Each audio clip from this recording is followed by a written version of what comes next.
सत्ता का परिवर्तन भले ही हुआ हो, लेकिन अभी भी सत्ताधारी पार्टी के लोग भी सच बोलने से कतराते हैं।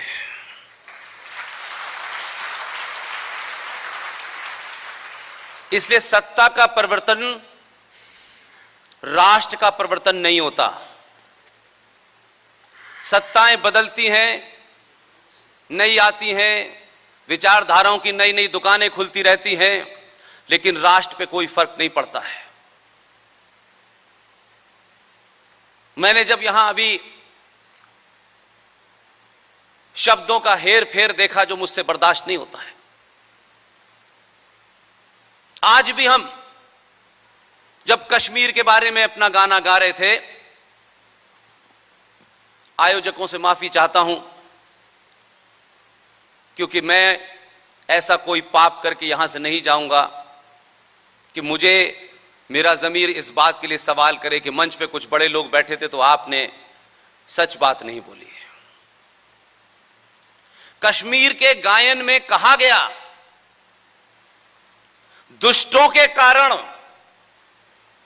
कश्मीर में कश्मीरी पंडितों को भागना पड़ा। 2022 के भारत में भी हम उन्हें दुष्ट कह रहे हैं जो कि इस्लामिक आतंकवादी हैं, जो इस्लामिक जिहादी हैं। इस्लाम की आइडियोलॉजी के चलते कश्मीरी हिंदू पंडितों को वहां के मुसलमानों ने पाकिस्तान के मुसलमानों के साथ मिलकर मारा। इसलिए वो दुष्ट नहीं है, वो इस्लामिक जिहादी हैं। और आज अगर हम उन्हें शब्दों से दुष्ट कहते हैं तो इसका मतलब है कि सत्ता का परिवर्तन हुआ है, लेकिन समाज में अभी भी लोग डर व्याप्त है। ये वो दौर है जब आपको और मुझे आने वाली पीढ़ियां इसलिए माफ नहीं करेंगी कि हमारे पास अपनी बात कहने का कोई माध्यम नहीं था। सन 1975 का बड़ा जिक्र हुआ, लेकिन आज सन 1975 नहीं है। तब भी मैं ये मानता हूं, पार्टी कोई सी भी हो, पार्टी का सिर्फ ध्येय होता है सत्ता तक पहुंचना। सत्ता पे पहुंचने के बाद देश की सेनाएं भी वही रहती हैं, पुलिस भी वही रहती है, आईपीसी भी वही रहता है, संविधान भी वही रहता है, जुडिशरी भी वही रहती है। तो बदलता क्या है? किस बदलाव के लिए सरकार को आप बदलते हैं? और सरकार के बदलने से क्या आपके जीवन में कोई परिवर्तन होता है? तो जिन बातों की, योजनाओं की चर्चा करते रहिए सुबह से लेकर शाम तक। हजारों योजनाएं, हर सरकार की योजनाएं होती हैं।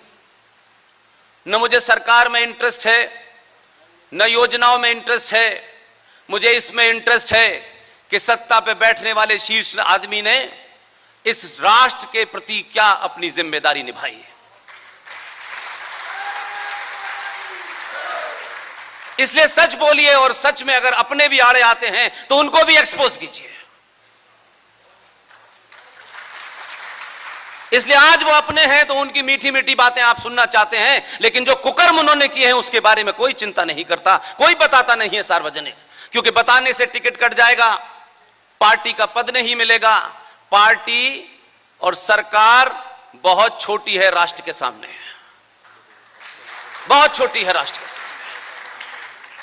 इसलिए इस क्षेत्र में आने से पहले सरकारें कैसे चलती हैं, पार्टियों के मैनिफेस्टो कैसे बनते हैं, बिगड़ते हैं, ये 25 साल तक पास से देखा है। और इसीलिए नौकरी छोड़ते वक्त एक ही प्रण किया था, सत्ता किसी भी पार्टी की हो, व्यवस्था में कोई बड़े से बड़ा पद हो, सत्ता हमें खरीद ना पाए और हम बिकने लायक न बने। यही हमारा मोटो है। सत्ता में जाने से पहले बड़े बड़े नारे होते हैं, सत्ता में जाने के बाद नारे बदल जाते हैं, तब कुछ और एजेंडे होते हैं। सत्ताओं की अपनी मजबूरी होती है। ये जो लोकतंत्र नाम की आपने संगठन बनाया है और इसकी रक्षा के लिए आपने एक मंच भी बनाया है। दुनिया में जहां भी सबसे ज्यादा समस्याएं हैं वहां लोकतंत्र है। लोकतंत्र कहां से निकला, खासतौर से मैं आधुनिक लोकतंत्र की बात कर रहा हूं, मैं आचार्य चाणक्य के जमाने की बात नहीं कर रहा, विष्णुगुप्त के जमाने की बात नहीं कर रहा। अगर देश को, राष्ट्र को बचाने के लिए इस तथाकथित लोकतंत्र द्वारा सत्ता में बैठाई जाने वाली पार्टियां अगर वो राष्ट्र के खिलाफ हैं, तो फिर लोकतंत्र को कहीं टांग दीजिए और इस देश में डिक्टेटरशिप लागू कीजिए।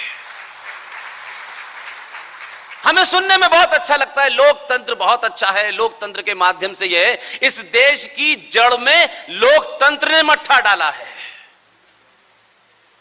खूब डाला है। हम अपने घर में 5 लोगों के परिवार में लोकतंत्र की बात नहीं करते, वहां नहीं पूछते किसी से कि आज क्या सब्जी बननी है, वहां कोई फैसला लोकतंत्र से नहीं लेते। लेकिन देश में लोकतंत्र का ढोंग बहुत पीटते हैं, यहां से लेकर अमेरिका तक। दुनिया में जो भी कुछ बदलाव है, आज 2 देश ऐसे हैं, उन्होंने अपने राष्ट्र का जो मिजाज है, जो सोच है, उसको धीरे धीरे देश से निकालकर राष्ट्र पे लाके खड़ा किया। और आज यही कारण है हजारों करोड़ों बीमारियों के शिकार हैं हम। और जिन लोगों ने यह तय किया कि लोकतंत्र से राष्ट्र नहीं बचाया जा सकता, उन्होंने, उसी समाज ने, क्योंकि वहां राष्ट्र की कल्पना कुछ और है, उन्होंने अपने यहां आजीवन रूस के राष्ट्रपति पुतिन को राष्ट्रपति निर्धारित कर दिया है। आपके पड़ोस में एक चाइना है। हमें अपनी कायरता, कमजोरी, लालच को छुपाने के लिए कुछ नई नई चादरें चाहिए होती हैं, इसलिए जब तक हम दूसरे को बुरा ना कहें तब तक हम अच्छे दिखते नहीं हैं। चाइना को यह बीमारी समझ में आ गई थी, इसलिए उन्होंने कहा कि लोकतंत्र को टांग दो कहीं पे, और उनके यहां भी राष्ट्रपति आजीवन बन गया है। इसलिए इन दोनों मुल्कों को पूरी दुनिया में देखिए, ये अपने राष्ट्र के हित में फैसला लेते हैं। इसलिए नहीं लेते कि बहुत सारे लोगों ने इकट्ठे होकर के हमें बहुमत दे दिया है तो हमारी सरकार है। सरकार काम अच्छा कर रही है लेकिन बहुमत नहीं है, तो तोड़ जोड़ के फिर हम महाराष्ट्र में सरकार बना लेते हैं। और तथाकथित एक हिंदू पार्टी, हिंदुत्व का डंका पीटने वाली पार्टी, जिसके मूल में उसका जन्म हिंदुत्व के गर्व से हुआ, लेकिन लोकतंत्र की बीमारी यह है कि आज वो बाला साहब ठाकरे की जो पार्टी, जो ये कहती थी खुल के, जिसका संस्थापक ये कहता था एक टेलीविजन के इंटरव्यू में कि बाला साहब ठाकरे साहब ये बताइए कि बाबरी मस्जिद तोड़ने में आपका कितना हाथ है। उन्होंने कहा हाथ नहीं, मेरा पूरा पांव भी इसी में है। हम ऐसे बहादुरों के बारे में नहीं बात करते हैं।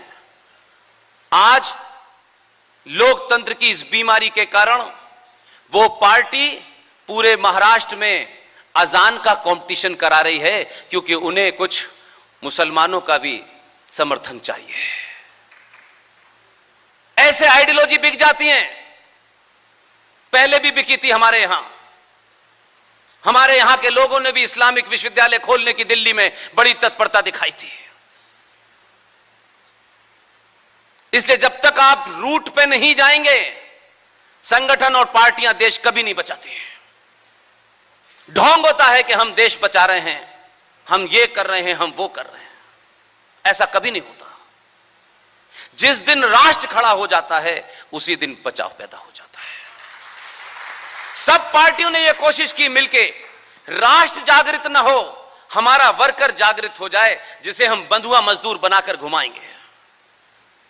वोट दे मरे इनके लिए, और जब सत्ता में यह आए तो फिर दूसरी चुनौतियों का सामना करते हुए आपके ऊपर सवाल ना करें। और भारत के इस तथाकथित संविधान को रौंदते हुए हर पार्टी ने एक पैरेलल व्यवस्था खड़ी कर दी है।